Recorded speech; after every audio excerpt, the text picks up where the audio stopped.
नमस्ते। आज की हमारी इस खास चर्चा में हम सीधे हनुमान चालीसा के उस गहरे रहस्य में उतरने वाले हैं जो शायद हम रोज पढ़ते हैं, लेकिन इसकी गहराई पर अक्सर ध्यान नहीं जाता। जी हाँ, आज हम बात करेंगे हनुमान जी के उन अद्भुत स्वरूपों की, चाहे वो सूक्ष्म हो, विकट हो या भीम रूप, और उन रहस्यमयी शक्तियों की जैसे अष्ट सिद्धि और नौ निधि। तो चलिए बिना किसी देरी के सीधे विषय पर आते हैं। अब शुरुआत ही देखिए कितनी कमाल की है। बुद्धिहीन तनु जानिके। असल में ये दोहा मुख्य पाठ शुरू होने से पहले ही एक बहुत ही विनम्र आधार तैयार कर देता है।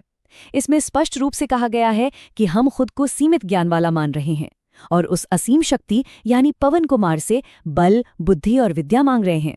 और मजे की बात यह है कि ये सिर्फ ताकत मांगने के बारे में नहीं है, बल्कि कलेश और विकार यानी जीवन की हर मानसिक और शारीरिक उलझन को जड़ से खत्म करने की प्रार्थना है।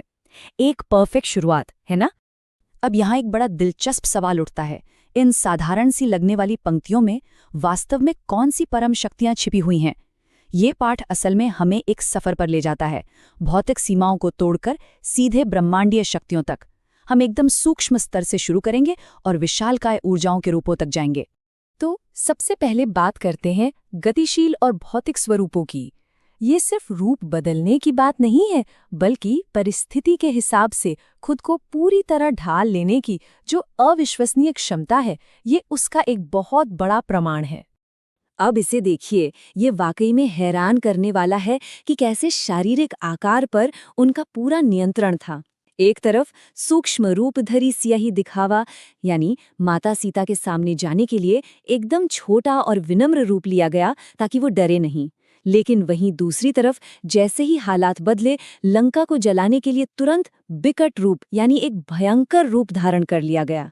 मतलब ऊर्जा एक ही है, लेकिन उसका प्रदर्शन एकदम विपरीत और पूरी तरह कंट्रोल में है।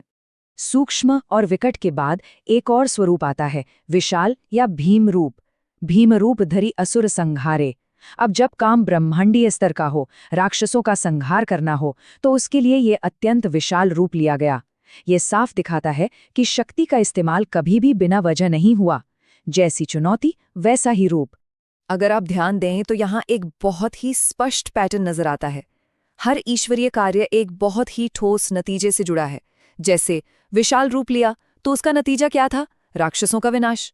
संजीवनी बूटी लानी थी तो उस महाकाय प्रयास का क्या नतीजा हुआ? लक्ष्मण जी के प्राण बच गए। इससे एक बात बिल्कुल साफ हो जाती है कि यह सारी शक्तियां सिर्फ और सिर्फ समस्याओं को सुलझाने और अपनों की रक्षा करने के लिए थीं। शारीरिक शक्तियों की बात तो हो गई, लेकिन अब ये पाठ हमें भौतिक दुनिया से निकालकर आध्यात्मिक और रहस्यमयी शक्तियों के संसार में ले जाता है। आइए उन परम ईश्वरीय उपहारों को देखते हैं। यहाँ हम ब्रह्मांड की सबसे दुर्लभ शक्तियों की बात कर रहे हैं, अष्ट सिद्धि और नौ निधि। लेकिन सबसे खास बात क्या है पता है? पाठ इन सिद्धियों की कोई लिस्ट नहीं गिनाता, वो सीधे कहता है अष्ट सिद्धि नौ निधि के दाता।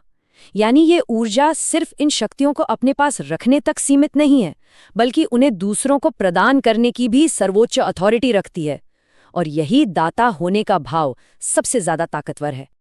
तो अब सवाल ये है कि ये अपार अधिकार, ये असीम क्षमता आई कहाँ से? इसका जवाब भी यही है, असुबर दीन जानकी माता। ये ताकत माता सीता के एक उच्च ईश्वरीय आशीर्वाद का फल है। ये एक बहुत गहरी बात सिखाता है कि जो सच्ची और अनंत शक्ति होते हैं ना, वो हमेशा किसी उच्च कृपा और निस्वार्थ सेवा के माध्यम से ही मिलती है। और जब हम इस ऊर्जा के पैमाने की बात करते हैं तो तीनों लोक, स्वर्ग, पृथ्वी और पाताल का जिक्र आता है। पाठ कहता है, आपन तेज सम्हारो आपे, तीनों लोक हाँकते कांपे। सोचिए जरा, ऊर्जा का स्तर इतना विराट है कि उसकी सिर्फ एक हुंकार से तीनों लोग कांप उठते हैं। ये वाकई कोई सामान्य शक्ति नहीं है, ये पूरे ब्रह्मांड को हिला देने वाली ऊर्जा है। तो इन विशाल स्वरूपों और रहस्यमयी सिद्धियों को समझने के बाद अब हम अपनी इस चर्चा के अंतिम पड़ाव पर आते हैं। ये सब शक्तियां अंततः इंसान की रक्षा और उसके भयों को खत्म करने का काम कैसे करती हैं? यहाँ जो सुरक्षा कवच बताया गया है वो पूरी तरह से अभेद्य है। ये सिर्फ एक रक्षक नहीं, बल्कि एक पूरा प्रोटेक्शन सिस्टम है। चाहे अनजाना पारलौकिक डर हो, बीमारियां हो, कोई मानसिक दर्द हो या फिर जिंदगी के सबसे मुश्किल संकट, इन सब से बचाने का एक बहुत ही स्पष्ट आश्वासन यहाँ मिलता है। उदाहरण के लिए इस पंक्ति को ही ले लीजिए, भूत पिशाच निकट नहीं आवे। ये इंसान के सबसे गहरे और अनजाने डरों पर सीधे वार करती है। ये मानो एक गारंटी है कि जब इस महान शूरवीर का नाम लिया जाए तो कोई भी नकारात्मक या डरावनी शक्ति आपके आसपास फटक भी नहीं सकती। ये एहसास ही मन को कितनी गहरी शांति देता है। और देखिए, भक्ति और सेहत का कितना सीधा कनेक्शन यहाँ बताया गया है। एक तरफ है जपत निरंतर हनुमत बीरा, यानी लगातार स्मरण करना, और उसका डायरेक्ट रिजल्ट क्या है? ना से रोग हरे सब पीरा। यह देखना अद्भुत है कि शारीरिक और मानसिक रोगों का खत्म होना कोई चमत्कार नहीं, बल्कि उस ऊर्जा के साथ लगातार जुड़े रहने का सीधा नतीजा बताया गया है। अब शायद मन में आए कि ये सुरक्षा मिलेगी कैसे, तो इसका भी एक बहुत ही सिंपल 2 स्टेप का आध्यात्मिक फॉर्मूला दिया गया है। संकट ते हनुमान छुड़ावे, मन क्रम वचन ध्यान जुलावे। स्टेप 1, अपने मन, कर्म और वचन, इन तीनों को एक लाइन में लाकर पूरा ध्यान लगाइए। स्टेप 2, बड़े से बड़े संकट से खुद को बाहर आते हुए देखिए। सब कुछ आपकी आंतरिक एकाग्रता पर टिका है। तो अगर पूरी बात को समेटे तो सार यही निकलता है कि चाहे वो लंका जलाने वाला विकट रूप हो, पहाड़ उठाने वाला भीम रूप हो, या फिर अष्ट सिद्धियों का स्वामी होना हो, इन सभी शक्तियों का सिर्फ एक ही मकसद है, शरण में आने वालों को परम शांति देना और उनके दुखों को पूरी तरह मिटा देना। शक्ति का इससे बेहतर और करुणापूर्ण उपयोग कुछ और हो ही नहीं सकता। और इसीलिए पूरा का पूरा पाठ इस एक अचूक पंक्ति पर आकर ठहरता है, संकट कटे मिटे सब पीरा, जो सुमिरे हनुमत बलबीरा।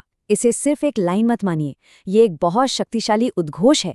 ये हर उस इंसान से एक पक्का वादा करता है जो इस असीम शक्ति को याद करता है कि उसकी हर पीड़ा, जीवन का हर संकट हमेशा के लिए मिट जाएगा।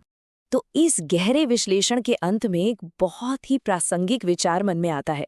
हमने इतने विशाल स्वरूप देखे, असीम शक्तियां और सिद्धियां देखी, लेकिन क्या इन सबको एक्टिवेट करने की जो असली चाबी है, वो सिर्फ एक शुद्ध हृदय से की गई साधारण भक्ति है?